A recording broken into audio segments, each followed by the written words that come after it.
Hey guys, welcome to this week's podcast episode. And I've got a fantastic guest for you today, Jesper, and he's going to talk about bread and butter topic for all the guests out there. We're going to be talking about leadership development, company culture, effective work environment, and it's going to be a great conversation for the audience. So, Jesper, welcome. Chris, thank you for having me. I'm excited to join you today. And before I begin, I'd like to give a quick shout out to past guests on your show, Jay Johnson and Francesco Amanti. We're Uh, all in the behavioral elements community. Small world, I know. But yeah. as I've listened to their episodes and hearing what they had to share, it reminds me that I know the best in the field. And for those listening out there, if you ever get an opportunity to connect with Jay or Francesca, go for it. They're very talented professionals. Yeah. Yeah, I had them on their show, and it sounds like you're part of the Amenti group. And so yeah, talk about, your journey, your business, how you got started, and briefly, 1 to 2 minutes, and then how the audience can benefit from your presence today. Absolutely. So, a quick memory that I wanted to share is from my mother, and there was something she remembered about me at a very young age. And I don't even remember the memory, but she told me that when I was about 5 or 6, she told me that I said, when I grow up, I want to be a leader. When I grow up, I want to be a leader. Now, when you think about it, that's really neat. But when you reflect deeply, for someone that age at 5 or 6, leadership is an advanced topic. I might as well have said, Mom, when I grow up, I want to study macroeconomics. But as I've grown up, so many leadership opportunities had fallen into my lap. I just remember at a young age, I was involved in nonprofits and serving the community. As I got older, I was in various leadership roles where I was given firsthand experience in leading other teams. And then I was inspired by what I did. I went back to school for my executive master's degree in leadership, where I learned that leadership starts with yourself. If you can't lead yourself, you can't lead others. As the metaphor goes, put your oxygen mask first. And that metaphor applies to leadership. You want to lead yourself before you can lead others.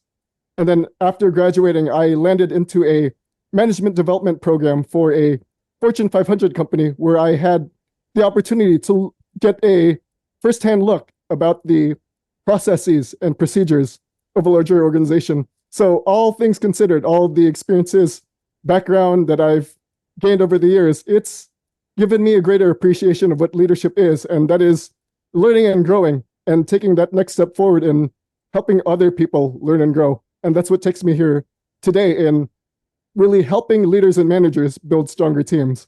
Which this leadership concept is really interesting, and I've been really thinking about it because, basically the nature of work is changing, and then also the nature of company and culture. And so I'm going to ask about that a little bit later. But first thing, I love this idea where you have this aha moment of, what you want to do. And so, first thing talking about is, basically, what appeals about leadership? Is it something that everybody has, or is it something that's taught? A lot of people, it's interesting. It's like, because I was listening to this one Susan Cain, she wrote The Power of Quiet, and she's talking about all these, we think to be successful, we have to be extroverted and gregarious and loud and all this, but she's actually saying, there's actually a space for people who are introverts, and they can actually create a difference. So what is this deal with leadership? Like, we kind of glorify it, and it's like we have this stereotype, but what is it about it? That's an excellent insight, Chris. With leadership, we're learning now that leaders are not born, they're made. And it comes from the experiences that we've gained throughout life. And this idea of extroversion and being outspoken and just going out there and presenting yourselves in a loud way, that's not what leadership is. That's personality.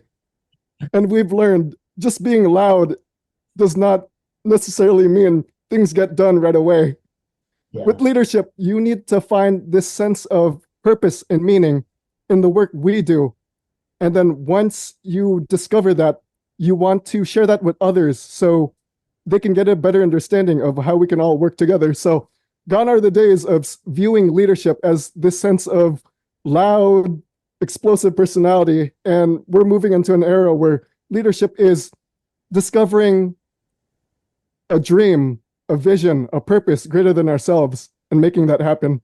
Interesting. Yeah, that's quite an epiphany there because I think, there's this whole thing with the mainstream media and there's always depict one thing. It's like they pick this one way to success. It's like this narrow definition of what it is, and it's so just kind of just it turns a lot of people off, quite frankly. And then so what I loved about it is like starting to become a leader. How did you develop leadership skills? What kind of early experiences or skills allow someone to start that path or journey? Absolutely. So at an early age, I remember being involved in various nonprofits, for example, the Boys and Girls Club, and I was a tutor helping the younger grades with their math homework. And for some reason, after those days were, after those shifts were over, I felt this sense of joy in serving others. And I realized this sense of serving others, servant leadership, it's bringing this sense of inspiration within me to be able to be there for others and help them learn and grow. And then I just continued to apply that mindset in everything else I did. So when it came to the workplace, having employees and having a team and being able to lead them, it wasn't necessarily about the leader just barking orders. I wouldn't say, hey, do this, do that, do this, do that. That's how things work around here. No, no. On the other hand, it was more like, Chris, I'm working on this task at this moment. I want to find more efficient ways of getting it done. What's on your mind? And then I applied that same philosophy with the other employees to really find new ways to move forward. Because if we're doing the same things over and over again, that's not going to lead to much progress. But if we're promoting innovation and creativity, that's where the real magic happens. So as I got older, I was really inspired by just this mindset and philosophy. I continued to sharpen that and find new ways to really build on that. Yeah, it's really interesting because that example that you did where you kind of asked your employee how they could contribute as opposed to, kind of a top down, that inspired, it kind of made it kind of inspired, had a different feeling to it. So, if we had more individuals, leaders, such as yourself and more of our companies and corporations and cultures did this, I think would be better off. The other, moving on is this idea of company culture and employee engagement. And so I love this Zappos Tony Hsieh, where he was the first one to do the company culture. What are some key elements that contribute to a positive, productive company culture, and how do you foster these elements within your teams? Excellent, absolutely. Excellent question, actually. So there are two parts to it. The first part is that in effective company culture, there needs to be buy-in and enhancement of leadership at the top. And with that said, we need to discover ways to really help leaders become their best selves. And there are 4 super skills that I've put together as a framework for leaders to reach that higher level. And the 4 super skills are public speaking, public listening, private speaking, and private listening. And these are the 4 skills that leaders need to develop to become more effective in their role. So with public speaking, it seems like an obvious one, but there are reasons that people need to develop that. And that is because leaders have a message. And when you're serving at that high level, people will be looking up to you. I know there are some people out there who are thinking, public speaking, I'm not really a fan of that. Why do I need to do this? As it comes to public speaking, you don't need to be a fan. You don't have to like it. You don't have to love it. In fact, you can even despise it. But at some point, the people who are following you will need to look to you for guidance and that purpose. And for you to share that message, that's where public speaking comes in. The next is public listening. And that is the courage for a leader to step aside and give other people the stage. And that's not necessarily the stage in a literal sense. It can be in the boardroom, in the office, just giving the opportunity for other people to express their voice, giving them that time to share what's on their mind. Because if a leader is not practicing public listening, they're more likely to just depend on their own ideas coming from one perspective. And when you're leading with one perspective, that's only going to inspire one person, and that's the leader. But on the other hand, if you're promoting public listening, you're giving everyone the opportunity to really express how everyone can work together. And then the next one is private speaking. And it might sound like a dream for introverts. This idea of private speaking, does it mean locking yourself in a room and just talking to yourself? No, that's not private speaking. What I mean by private speaking, it's a term I use for coaching and mentoring. And I call it private speaking because that is the opportunity for leaders to really connect with their employees one-on-one. And it's private because those types of conversations should not leave the room. And I know there are leaders out there who I've seen who they'll take an idea and they'll say, "Oh, did you know Jessper said this, and this?" No. It's a private conversation. As a coach and mentor, you want to give that respect to what your employees share with you. And last but not least is private listening. And it is the skill where leaders reflect on their own leadership and management journey. Some people go through this with meditation, but for me, a great recommendation is taking leadership assessments, really understanding where your strengths are and how you can develop them to make yourself more effective. So these are the four super skills of a leader: public speaking, public listening, private speaking, and private listening. And once we find the highest potential for leaders, that leads to the culture itself. And there's a framework I call the Core 4 Mentor. So I'll break that down real quick. So the Core 4 Mentor, core, because these are the basic requirements of what it takes to develop an effective culture. And then 4 are the four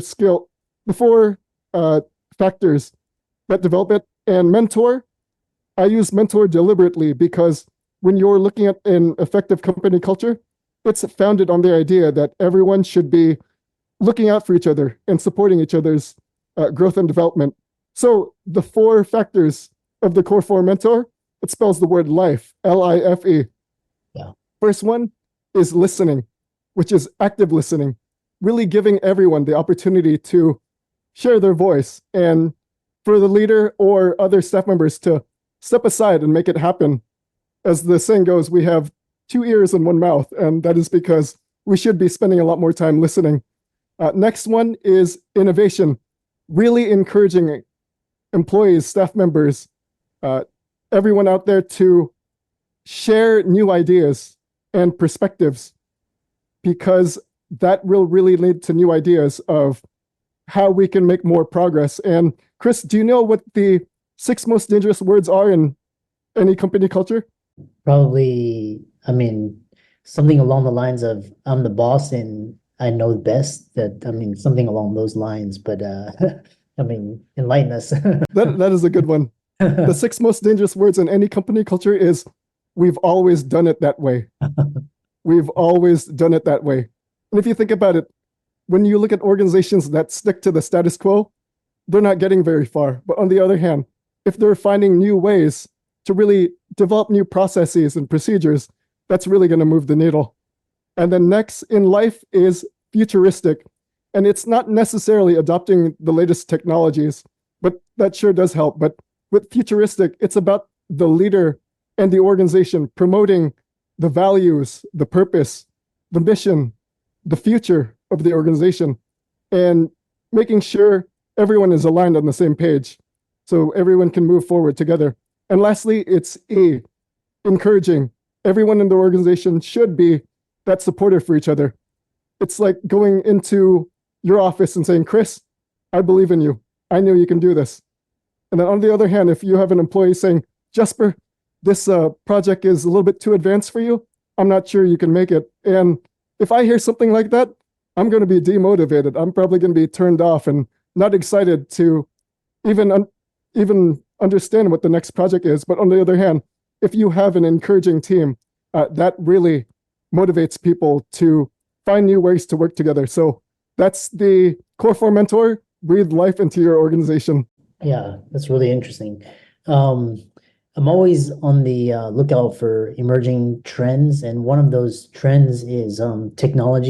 I could go with you, but most recently it's artificial intelligence, and then there's also the post-COVID. There's a change in communications. So basically, a lot of companies are remote and virtual, and like so you have this kind of hybrid, and then the other trend is that a lot of millennials and Gen Zs are tired of the corporate model and are going off and becoming solopreneurs and doing their own thing. So where does leadership fit into all of these changing headwinds? Like, is leadership going to be obsolete? Just enlighten us. I'm actually glad you brought that up. So there are two separate super trends that I'm seeing. And the first one was presented by Professor Scott Page in the University of Michigan. And he mentioned that teamwork is going to be that much more crucial in the future because when you look at the progress of our society, the easy problems have already been solved. You look at the wheel, that's already been invented. The car, that's already been invented. Trains and railway, that's already been invented. The airplane, already been invented. As we look forward to the future, the problems are becoming increasingly complex. You look at cloud computing, sophisticated. You look at cryptocurrency, very sophisticated. Now, artificial intelligence, so much more sophisticated. So what all this means is that with the easier problems aside, it's going to be much more difficult for one person to solve any problem on their own. And with leadership, it's really important for that leader to promote this sense of teamwork as we navigate the more complex and sophisticated challenges of the future. And the second trend I noticed is it was presented by a researcher named Rohit Bhargava. He writes the non-obvious reports. And he mentioned a trend called amplified identity, where you see a growing number of people trying to promote individuality, especially in the age of social media, where you're seeing selfies as you scroll through your social media feed. Every other post is a selfie. But what that does mean is that everyone wants to stand out as an individual. And when you're in the workplace, people want every individual wants to share their voice and be heard. So what does this mean as a leader? It means that leaders need to be a lot more intentional in hearing out what everyone has to say. But at the same time, since the world's challenges are becoming more complex, they need to be more purposeful and deliberate in getting everyone on the same page. So it's this delicate balancing act where you're taking the perspectives and listening to everyone, but at the same time, combining these perspectives and making sure everyone is on the same page. So as technology continues to influence us and we see these trends, leadership is just much more important as we navigate and find ways for everyone to work together. Interesting. Yeah, I think this whole concept of leadership is really evolving, and because I know a lot of because I'm here in the Silicon Valley, and a lot of tech entrepreneurs, CEOs, they do not subscribe to the kind of the archetypal CEO, and they kind of using different models of leadership, which is a little bit more effective and allows the company to actually really prosper. So if you look at like the Mag 7, a huge component of like the NASDAQ and these fantastic companies. The other thing is I noticed you have a huge library, beautiful library in the background, and I'm always, Tony Robbins said, readers are leaders. So what are your top, kind of three books, life-changing books that the you can recommend and that the audience can go check out? So, with all the books, I absolutely love learning. With top three, that's a little bit difficult for top three specific books. However, top three authors I can recommend, and that is Brian Tracy, Zig Ziglar, and Les Brown. And the reason I share them is a lot of their thinking forms the foundation of effective leadership, because leadership starts with a mindset. Instead of finding specific tactics and strategies, what you want to do first is develop a core belief system in really structuring how you want your leadership to present itself. And that comes with a mindset. And that's why I recommend these three authors as some people you can use to gather inspirations, perspectives in developing that core foundation of your leadership.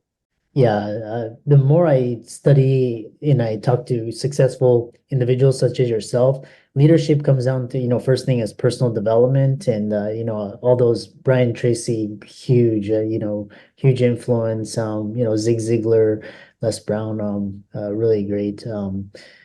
So if people wanted to reach out to you and contact you and work with you, how would they do that? Absolutely. The first place that you can go to is my website, which is familyconsulting.com. As I mentioned, I really enjoy helping leaders and managers build stronger teams. Another place you can find me is on LinkedIn. Search for Jessper Maquindang. I absolutely love conversations on leadership development, personal growth, and professional development. So if you'd like to just have these conversations, please feel to reach out. I just love having them. I love that, and I love your passion. I love your drive and your enthusiasm. And I see myself as you as a voracious reader. I've always been fascinated with ideas and books. And so, thanks so much for coming on. And audience, be sure to give Jesper's socials a like and follow. And thanks so much. Thank you so much.